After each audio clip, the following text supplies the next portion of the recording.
Por toda a história da humanidade, os filósofos têm se perguntado sobre as razões da existência e do sofrimento humano.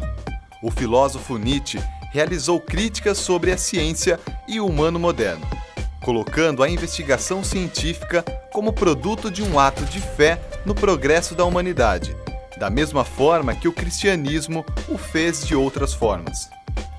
Conversaremos com o psicólogo formado pela Unimep, José Ravanelli, também formado em filosofia na Claretianas e em arte-terapia na Unicamp. Eu gostaria de apresentar o Nietzsche de uma forma muito particularizada, tá? É como Nietzsche veio para mim e como eu o enxergo. Eu gosto de pensar no Nietzsche assim como um filósofo, né? Para muitos, até acadêmicos, o Nietzsche fica entre a filosofia e a não filosofia, mas enfim. Para mim, o Nietzsche é aquele que me ajudou a pensar, me ajuda a pensar. É como se você tivesse, para fazer uma imagem, né, figurativa, assim, um grande armário de ferramentas e você fala assim, eu preciso fazer uma horta, eu preciso de cuidar de alguma coisa, eu preciso de uma pá, de uma enxada, de um balde, eu preciso de uma furadeira, eu preciso disso, disso. Quando você vai consertar alguma coisa, você fala, eu preciso de alguns instrumentos para poder me propor a consertar ou fazer algo, tá? Nietzsche, para mim, me ajuda muito como isso, como um grande armário, né, de ferramentas possíveis para você poder utilizar. E quando eu digo assim, me ajuda a pensar, tá? Ajuda a pensar naquilo que mais importa.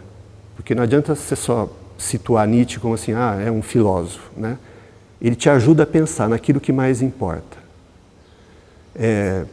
Trazendo Nietzsche um pouco mais perto de mim, me ajuda a pensar a psicologia, me ajuda a pensar o meu paciente que eu tenho no meu métier, no meu cotidiano, me ajuda a pensar questões da clínica, me ajuda a pensar até mesmo situações onde, de vida, pessoais minhas, onde, por exemplo, eu poderia te citar, por exemplo, o ressentimento, tá? Em alguns momentos a gente passa por essa experiência de ser ressentido, se ressentir por alguma coisa. Então, Nietzsche, até mais nessas coisas que são, né, da experiência pessoal de vida de cada um, eu acho que o Nietzsche é de grande ajuda, tá? Qual o tipo de crítica que ele faz ao homem moderno? O Nietzsche, ele é um homem moderno, tá? Quando ele está fazendo a crítica ao homem moderno, a gente não pode esquecer que ele está fazendo uma crítica a si mesmo, a si próprio, né? Como homem moderno, tá? Eu penso que o Nietzsche, ele é um crítico, se eu usar a palavra feroz, ácido, né? Ou muito exagerado, né? do tipo moderno, talvez eu estivesse exagerando, mas eu diria assim que o Nietzsche, ele critica sim esse homem moderno, porque esse homem moderno, no fundo, né, são homens racionais, muito racionais. Colocam a razão como o fio condutor para todos os tipos de situações e para todas as esperanças futuras, né? E o corolário do homem moderno é a ciência, né? Então o homem deposita na ciência as suas maiores expectativas e na razão, entendeu? Aquela luz que vai dominar a natureza, que vai sobredeterminar aquilo que nós somos, aquilo que é a nossa carga genética, né? Então hoje você vê cientistas trabalhando, né, com tipologias, né, do genoma, enfim, a promessa daquele homem imortal, né, onde você vai ter órgãos à reposição ou vai reproduzir seres humanos, né, de acordo com certas características. Então tudo isso é a razão, que vive um momento muito perigoso.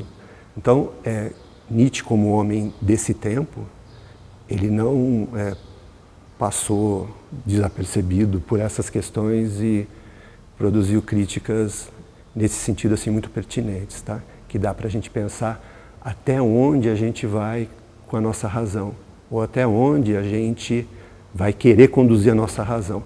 Isso não significa negar o eu, negar o ego, negar, né, a nossa individualidade, tá?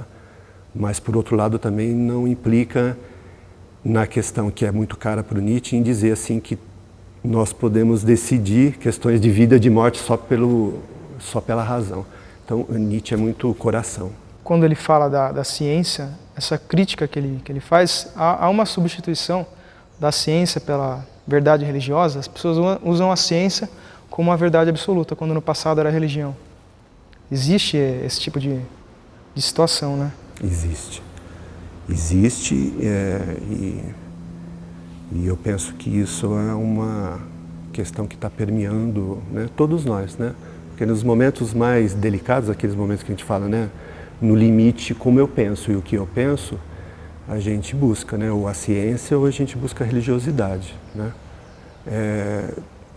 O que eu acho importante situar, né, com relação à filosofia do Nietzsche é assim, aqui, Nietzsche era muito aficionado pelos gregos. A questão grega para o Nietzsche era muito importante. Então ele buscava, né, mesmo porque antes dele ser filósofo, ele foi filólogo, tá? Então as questões conceituais da Grécia Antiga, a estética, né, grega era, né, algo muito importante nos estudos de Nietzsche e de predileção por ele. Então ele vai buscar a religiosidade de uma forma talvez um pouco diferente. Um pouco diferente porque eu digo assim, a nossa religiosidade ocidental é marcadamente cristã, para o Nietzsche com um viés paulino, tá? Do apóstolo Paulo. E para Nietzsche não. A religiosidade era grega, era plural, era, né, muitos deuses, era, né, figuras como Apolo e Dionísio que em combate, em luta, conseguiam desenvolver um lado criativo e estético, né? No fundo, o que o Nietzsche está querendo dizer é assim, que se você pegar do fim para o começo, religião e ciência são muito parecidos, são irmãs siamesas, na verdade. Por quê? Porque tanto a ciência, que se diz neutra, que se diz imparcial, também coloca as mesmas questões prometeicas, como a religiosidade com a sua metafísica, como um pós-mortem, como uma promessa de um futuro melhor, né, depois dessa existência. Então, assim, são irmãs. No fundo, ambas prometem. Para o Nietzsche tem um desenvolvimento que, assim, o sacerdote, ele usa isso. Sacerdote é o nome que o Nietzsche criou, tá? Ele usa esse termo sacerdote asceta para todo esse conjunto de situações, ou de pastores, né, clérigos, enfim, que conduzem o seu rebanho. Para o Nietzsche, a crítica que ele faz é assim, os condutores de rebanho, os temos, né? Alguns até se submetem de boa vontade, preferem não pensar, preferem que os outros pensem, decidam por ele, e ele segue, né, nessa corrente. Esses sacerdotes ascetas, na verdade, assim, tem uma ferida que nunca se cicatriza. É sempre uma promessa que você nunca sabe se vai ser cumprido ou não. Então, é uma ilusão. Eu posso passar a minha existência inteira em cima de uma ilusão. Se você pega, por exemplo, outros autores, se você pega Marcel Proust, né, existe personagem no Proust que fala assim, eu estou à espera de um milagre, né? Ou eu posso viver de ilusões do meu passado, questões da infância, ou eu posso viver de questões futuras. Então, para o Nietzsche, precisa tomar muito cuidado, tá? Entre aquilo que está sendo colocado como esteira para o seu passado, se você se volta para trás, né, e você colhe o que desse para trás, ou se você olha para frente de uma forma muito metafísica também, né, com ilusões em demasia. O que o Nietzsche fala assim, ó, se você precisa de algo para poder viver, né, Nietzsche enfoca muito a vida, o viver, o que eu sou no aqui e agora. Então, para o Nietzsche, se te importa, né, uma ilusão, se te importa um algo que você dê muito apreço, você fala, vou tentar continuar sonhando isso, mas não lá no futuro, aqui e agora.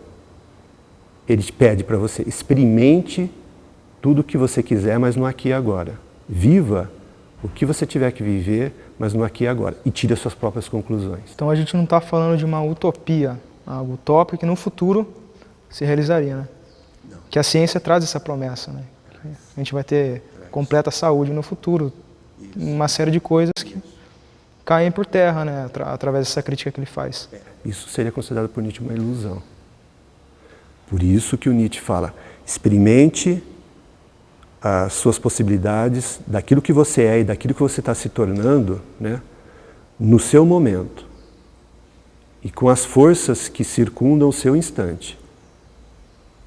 Para o eu, para o racional, você sempre fala assim, ó, é melhor eu ir para cá ou é melhor eu ir para cá. A minha decisão, né, eu penso, por exemplo, vou mudar de emprego. Você pensa racionalmente. O salário daqui é melhor, mas é que o custo de vida é pior. Né? Se esse meu emprego aqui eu gosto mais dessa cidade, ali eu não gosto tanto. Para o Nietzsche, essas questões passam pela razão. Né? Você usa a razão para decidir, né? Qual ação, qual atitude, ou que, né, sequência você quer ter das suas vidas, das suas propostas, né, de vida. Mas passa também por as questões do coração. O coração é sempre assim. A intuição, o acaso, as forças que circundam aquele lugar. Para você ter uma imagem figurativa simbólica, é sempre assim, é uma pessoa que está no meio da ponte, no meio de uma passagem. Que ela está assim, né? Para cá ela já percorreu, né, já trilhou, e tem o outro lado que ela não sabe o que ela vai encontrar do outro lado. E a gente está nessa situação. Quando você cruza com uma pessoa que você nunca viu, quando, né, o destino te traz, né, algo que é trágico ou não, te traz uma possibilidade de você pensar alguma coisa que não cabia, não estava cabendo dentro do seu eu racional, Nietzsche fala, é isso que mais importa.